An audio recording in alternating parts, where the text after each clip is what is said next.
New this morning, the hunt is on for two men who police say robbed a Bakersfield store and attacked its employees. Election day is right around the corner, and today the Kern County Elections Office was open for business for voting and to return the vote by mail ballot. They are reminding people that it is important to have fire extinguishers in your home to prevent these kind of things from getting out of control. Tara is more popular than anyone. In Bakersfield right now. In Bakersfield right now. Literally. And that's what we want to know. We want to know what you think about Tara the Hero Cat. And a group of students from Frontier High School come together to help give back to veterans. As for the traffic on 21st, Kern COG actually put traffic counters on 24th and 21st. Police are still looking for a group of teenagers who shot a 14-year-old boy on Thursday morning at an East Bakersfield park. A new ordinance that would have made bullying a criminal act failed in a special Carson City Council vote last night. Now, the body of the woman who police believe is the missing woman, 34-year-old Andrea Russell, was actually found right here where you can see this wet spot.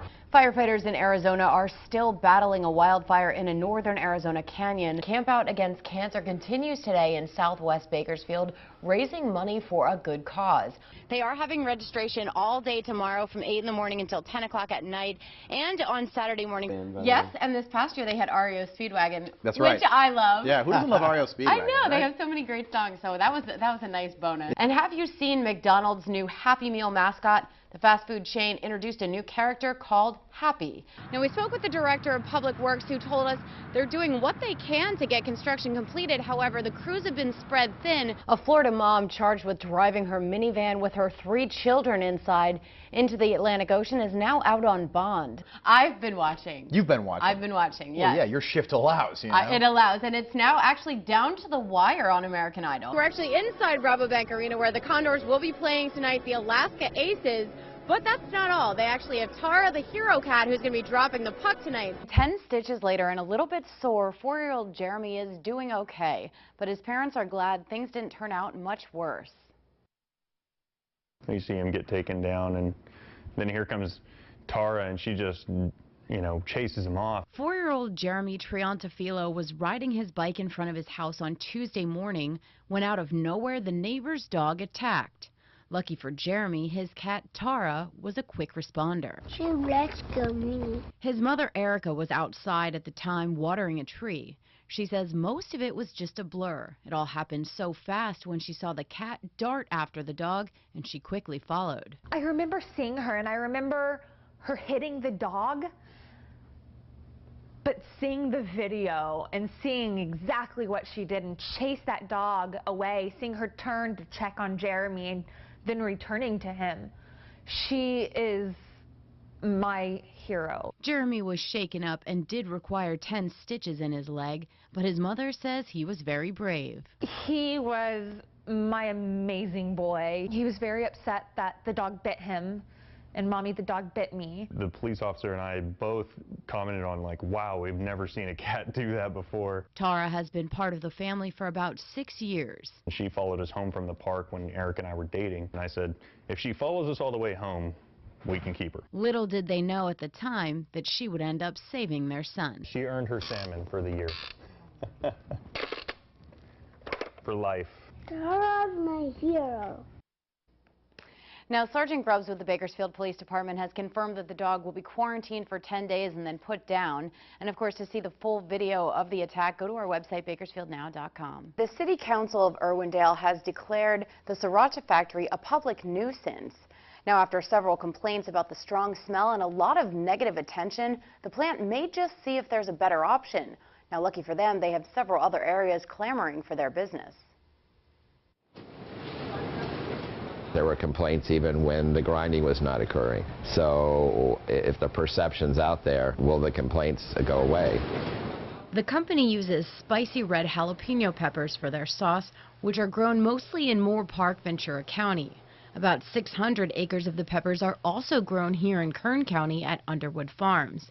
The factory location needs to be within 2 hours drive time of where the peppers are grown. We do the fresh one, the best one, the cheapest one. You don't want the peppers to sit for long periods of time before they grind them. With drive times and everything, we know that we're within 2-hour drive of that facility. Aside from Kern County, officials from several other California cities and even various other states are looking at ways to entice Hufeng Foods, where sriracha is made, to relocate to their area. Richard Chapman with the Kern Economic Development Corporation wants to prove Kern County could be a great location. You don't have to leave the state if you want to be in a competitive market. We have several food processing operations that have been built in the last few years. Kern County boasts the fastest growing economy in the United States since 2001. The hot sauce has also grown in popularity. Sriracha is all the rage now. We went from ketchup to salsa to now we're at sriracha as being the #1 condiment. Hufeng Foods sold $60 million worth of the spicy sauce last year. Big business that would bring jobs and more growth to Kern County. Now, Hufeng Foods won't comment about the potential move, and it could take several months before a decision is made. The last contact that anybody had with her was on the 7th. 34-year-old Andrea Russell had been a long-term tenant at the Super 8 Motel on Weibel Road, when suddenly she went missing. Patrol officers went out, talked to the staff at the hotel that were a little concerned about this woman because they hadn't heard from her. Police reviewed surveillance tapes from the motel and observed 2 men removing an object from a room and loading it into the back of a metallic brown late model Chevy Suburban. It appeared to be heavy, heavy enough that it could potentially be a body. A red 4-door import sedan was also involved. With information from the crime scene, detectives served search warrants on May 13th at a home on War Admiral Drive in Bakersfield and San Emilio Street in Lamont, where they located the vehicles and 2 suspects, 33-year-old Ruben Castro and 22-year-old Daniel Norzagaray. Further investigation and interviews, they developed enough probable cause to arrest the suspects. Around 10:20 on Thursday night, they were led to an area off of South Union and Highway 99, where they discovered a body in an abandoned house. A body believed to be the missing woman, Andrea Russell. Now, the identity of the body is still pending confirmation from the coroner. Right now, Castro is being charged with murder and conspiracy. Norzagaray was arrested for conspiracy and accessory. At this time, a case is being filed against Castro, and Norzagaray has bonded out. At South Union and Highway 99, Caitlin Rearden for Eyewitness News. Well, it's a sight that many in Bakersfield are used to seeing. You can see behind me the remains of the old PG&E power plant. Now, what happened was a scheduled implosion last August went terribly wrong, injuring some spectators, one severely, and since then the plant has sat untouched for several months. I hate it.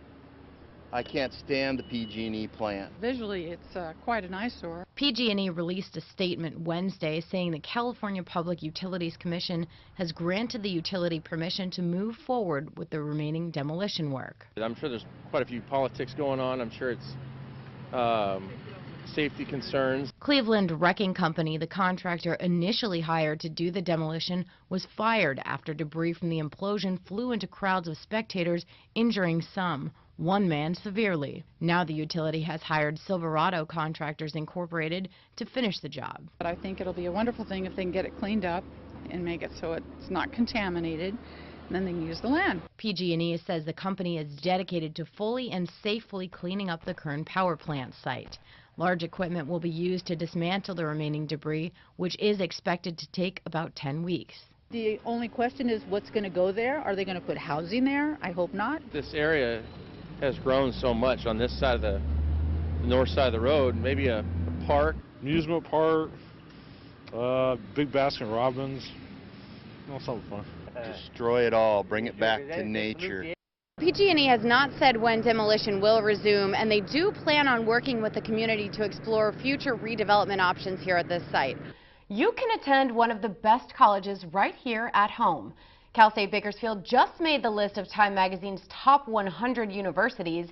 CSUB is one of 7 CSU campuses that made the list, coming in at 39. Now, the article says colleges were picked based on White House criteria, including accessibility, affordable tuition, and graduation rate.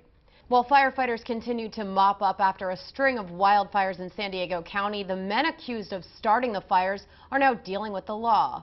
We're now learning that one of the 3 suspects won't face charges because there's not enough evidence. Yesterday, prosecutors said they won't charge 19-year-old Isaiah David Silva. He was suspected of starting a small blaze in Escondido. All right, a hospital visit has put a halt on the Korn concert tour in Russia.